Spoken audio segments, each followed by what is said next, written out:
Take a look at this CCTV footage. A young couple walks into a birthday party on a Friday evening. They arrive together. He's 24, she's 23. They're engaged. They own a house. They have 4 dogs. From this footage alone, they look like any other young couple heading out for a fun night. But something is about to go terribly wrong. Within a few hours, one of these 2 people will be dead. And what happens between this moment, right here, walking through this door, and the end of the night will become one of the most disturbing cases in recent British criminal history. This is the story of Ryan Watson and Alice Wood. Ryan Watson and Alice Wood both grew up in Cheadle, a quiet, somewhat affluent market town sitting on the edge of the Staffordshire moorlands in central England. It's a small place, the kind of town where people cross paths whether they mean to or not. Ryan was the kind of person you remember after meeting him once. He wasn't the academic type. He wasn't chasing degrees or climbing corporate ladders. What Ryan Watson wanted to do with his life was help people. And that's exactly what he was doing. At 24, he'd found work as a support worker for Headway, a charity that assists people living with brain injuries. He'd only recently started, but he'd already become someone the service users and their families looked forward to seeing. He was good at it. Alice Wood was cut from different cloth. Where Ryan was loud, social, the natural center of any group, Alice was quieter, reserved, internal. People who knew her growing up described her as quiet and studious. She'd worked part-time jobs as a teenager, in a convenience store, as a waitress at a local pub. Nothing unusual. Her parents were divorced. Her mother, Deborah Sproston, was a doctor's receptionist. Her father, Trevor Wood, was a furniture maker. She had 2 brothers and had grown up splitting time between both parents. But Alice had something that set her apart from most people in Cheadle. She was academically brilliant. She'd gotten into the University of Manchester to study theology, philosophy, and ethics. By the spring of 2022, she was finishing her final year, preparing for exams, and she wasn't just scraping by. She'd earned a scholarship for a part-time research master's program at Cambridge University. Cambridge, one of the most prestigious universities on the planet. For a comprehensive school kid from a small Staffordshire town who'd been waitressing a few years earlier, that was extraordinary. So these were the 2 people at the center of this story. One warm, outgoing, the gravitational center of every room. The other, brilliant, ambitious, on the edge of something big.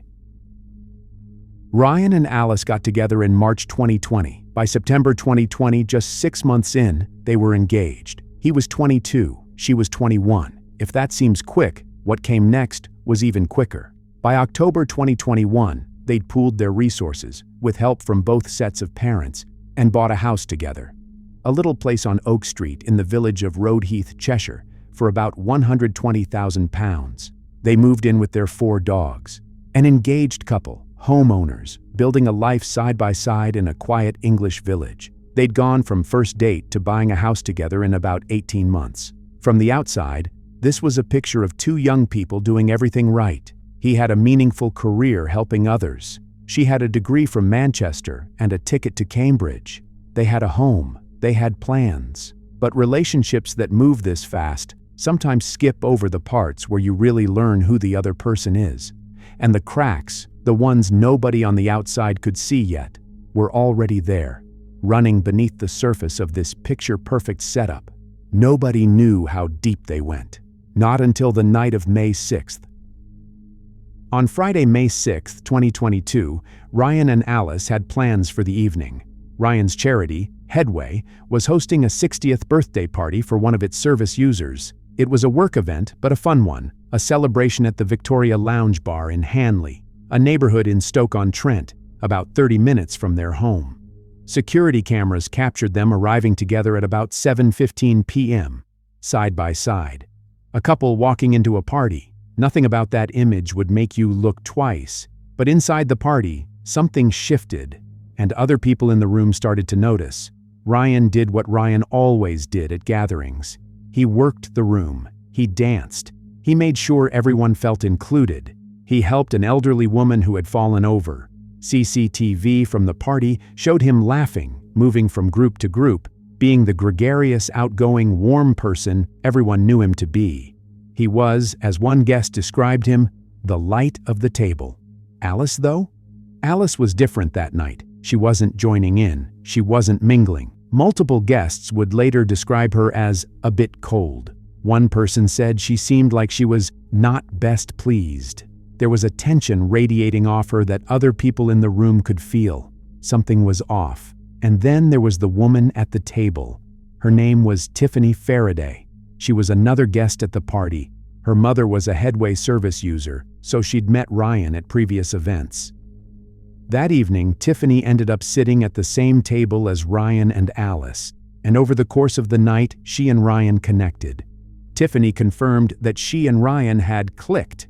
She said Alice was pretty much left out of the conversation between them, and she noticed something that made her increasingly uncomfortable as the night wore on. She felt Alice staring at her. Not glancing, staring. A steady, watchful gaze from across the table that went on for much of the evening. Tiffany believed Alice was staring at her because of the way she and Ryan were behaving with each other. At one point during the party, Alice turned to Ryan and said, "Watch what you're drinking." That's not a comment a relaxed partner makes at a party. That's someone keeping score, someone whose patience is thinning. And the tension wasn't just about Tiffany. There was also an argument building between Ryan and Alice about something far more practical. Who was going to drive home?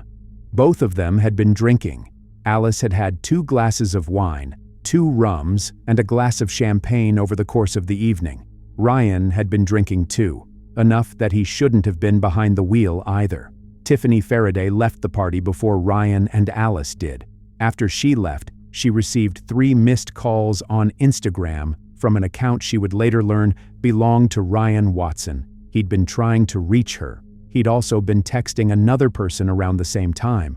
Whether any of this was romantic or completely innocent, we don't know for certain. But keep those phone calls in mind. They matter. Eventually, Ryan and Alice left the party too. CCTV captured them walking out to Ryan's car, a Fiat Punto.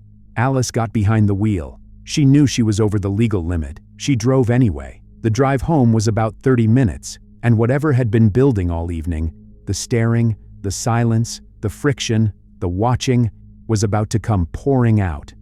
What was said in that car depends entirely on whose version you believe, and the 2 versions are almost mirror images of each other, the same accusation, pointed in opposite directions. Alice would later say that the moment they got into the car, Ryan flipped, that he immediately started accusing her of flirting with other men at the party, that he called her a and a that he told her she'd embarrassed him and shown him up in front of everyone. But there's another version of this story, one that the evidence supports more strongly. In this version, it wasn't Ryan who was jealous, it was Alice. She'd spent the entire evening watching her fiancé charm another woman. She'd watched them click. She'd sat on the outside of their conversation, staring, while Ryan was the life of the party, and she was a bit cold. And those 3 missed calls Ryan made to Tiffany Faraday? Alice may well have known about them. Whatever the truth, one thing is certain. By the time they pulled into their parking area behind the house on Oak Street, sometime after 11 p.m., this couple was in the middle of a vicious argument. Their neighbor, Elaine Abbott, heard them arrive. She recognized their voices, and she heard Ryan shout something that has stuck with her ever since. "Oh God, not this again." Then footsteps, walking away. Not this again. Think about those words. This wasn't the first time. Whatever was happening between Ryan and Alice that night, the jealousy, the accusations, the escalating rage, it was a pattern. Ryan Watson had been through this before. According to Alice, things got physical inside the house. She said she wanted to leave, to go to her mother's place and let things cool down, but she couldn't find her phone. She asked Ryan repeatedly to let her use his. She claimed he refused and then erupted, that he grabbed her by her hair extensions, leaned her head over the kitchen hob, and held the ignition switch while saying, "Ask me one more time." She said she made a decision. She would get into her own car and drive to her mother's house. She went outside and got into the black Ford Fiesta parked behind the house, but Ryan followed her out. The argument continued. Alice in the driver's seat, Ryan standing outside the car. Alice would later say that in this final exchange, Ryan told her, "Your mum's dead." That he threatened to send someone to have her mother knifed up. Were those words really spoken? Was there really violence inside that house? These questions would become central to the case. But what happened next wasn't a matter of he said, she said, because the cameras were rolling and the neighbors were listening. Rebecca Callister, another nearby resident, was woken by the sound of metal crunching at around 11 p.m. She got up and looked outside. She could see a man standing near a car, arguing with someone who was sitting inside it. Then she saw the car start to move forward, toward the man. She would later tell the court what she saw. It looked like it was designed to intimidate and scare them a little bit. That word, intimidate, is important, because what Rebecca Callister was watching through her window was the very beginning of a sequence of events that lasted just 21 seconds.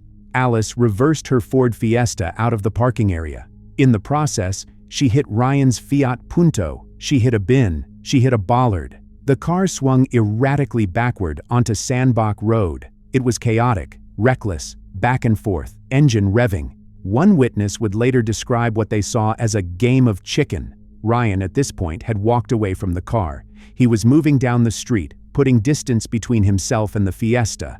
And then the car swerved off the road, directly toward him. It struck Ryan and sent him up onto the bonnet. His body hit the windscreen. He slid off and, somehow, landed on his feet. He was hurt, but he was standing. He took a few steps to the left. He was alive. He was upright. And then the car came again. It reversed and then drove forward, straight into Ryan for the second time. But this time was different. This time, he didn't go over the bonnet. The impact knocked him clean off his feet, and his body went under the front end of the vehicle.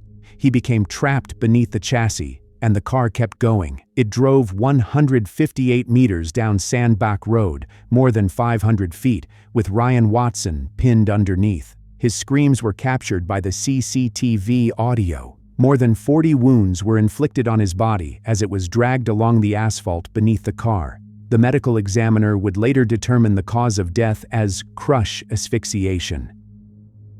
After 158 meters, the car stopped. Alice got out. She walked to the nearest house and knocked on the door. When the resident opened up, Alice said, "Please phone an ambulance. I think I've run over my boyfriend." The neighbor went outside. She expected to find someone lying on the road, injured, maybe in pain. What she found was something else entirely. A young man was completely underneath a black Ford Fiesta. There was a pool of blood on the asphalt and drag marks stretching back up the road. She tried to speak to him, tried to see if he was still conscious. There was no answer. She called an ambulance and stayed on the phone with the dispatcher for 15 minutes. "It was quite horrific," she said. And here's what that neighbor noticed about Alice in those first minutes. She was distressed, yes, but she wasn't crying. And almost immediately, before the ambulance had even been called, Alice began offering an explanation. She said she was upset because she'd wanted to go back to find her cell phone and that Ryan had thought she was flirting with other men. The neighbor noted something. She never went back for her phone, so she didn't have a phone on her. Alice asked to borrow the woman's phone to call her mother, but she couldn't remember the number. When others came outside and saw what had happened to Ryan, Alice said, "Look what I've done." Another neighbor who arrived at the scene described it. There were drag marks near the car. "I'm still trying to figure out how it happened. I've never seen an incident like this." He was jammed under the car. The girl didn't want to see Ryan. The paramedics wanted her to go outside, but she didn't want to. She was all over the place. She couldn't walk. We had to support her. Alice also told police and paramedics something significant. She said she had run over Ryan, but that he had jumped in front of her car. When officers arrived, they found Alice inside the neighbor's house, sitting on a sofa, sobbing. The attending officer, Alistair Robinson, said he could smell alcohol. She appeared drunk. She was arrested on suspicion of murder. Right, okay, so Alice, based on the circumstances that we found out already, okay, I'm going to arrest you on... No, listen to me, okay, I'm going to arrest you on suspicion of murder, okay? A breathalyzer test showed 61 micrograms of alcohol per 100 milliliters of breath. The legal limit in the UK is 35. She was nearly twice the limit. As she was placed in the police van, an officer explained what would happen at the station. Alice replied, "That's fine. I deserve it." When another officer tried to reassure her, told her everyone would look after her, she said, "I don't deserve it." And then, crying in custody, she said it more than once, "You should just shoot me in the head." Ryan Watson, 24 years old, a charity support worker, a man who'd helped an elderly woman up off the floor just hours earlier, was dead. And his fiancée, the woman he trusted more than anyone in the world, was in a police cell. Alice Wood's trial began at Chester Crown Court in December 2023. It lasted 13 days, and from the very first moment, it was clear this was going to be unlike any ordinary proceeding. On day one, as Alice was led in handcuffs from the prison van to the courtroom, reporters spotted something tucked under her arm, a copy of Meditations by the Roman Emperor Marcus Aurelius, a philosophy text about mastering emotions, exercising rational thought, and practicing stoic self-control. The irony was not lost on anyone. The prosecution, led by Andrew Ford, presented a case built on CCTV footage and a simple argument. Alice Wood had lost her temper and used her car as a weapon. Ford described her driving as hostile and intended to cause serious harm. He walked the jury through the footage frame by frame, the erratic reversing, the first strike that sent Ryan onto the bonnet, and the second, fatal impact that knocked him under the car. Ford made a point that cut through the central argument of the defense. Alice's lawyers would argue that she hadn't seen Ryan in front of the car before the second impact, that she'd taken her eyes off him after the first strike and didn't know he was there, that the second hit was an accident, not a deliberate act. Ford's response was simple. Ryan Watson was 6 feet tall. Even if she took her eyes off him after strike one, Ford told the jury, it's not as if he ran away or moved very far or vanished at 6 feet tall. You are entitled to view that strike as deliberate. The prosecution also attacked Alice's entire narrative of the evening. She claimed Ryan had been the jealous one, accusing her of flirting. The prosecution argued the truth was the exact reverse. Alice had watched Ryan charm Tiffany Faraday all night. Alice had been staring at Tiffany for hours. Ryan had called Tiffany 3 times on Instagram, minutes before his death. The jealousy belonged to Alice, not Ryan, and she had flipped the script to make herself the victim. David Jones, the senior Crown prosecutor, would later summarize the case in a single sentence. Under the influence of alcohol, it was clear that Alice Wood's jealousy was ammunition enough for her to brutally kill her partner. Alice testified in her own defense.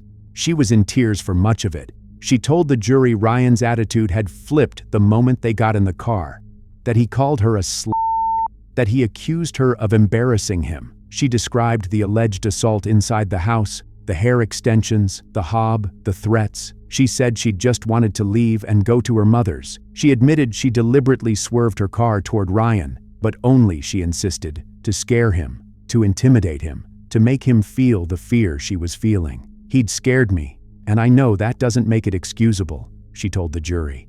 But in my head at that time, I just felt so frightened, and I wanted him to feel like I did.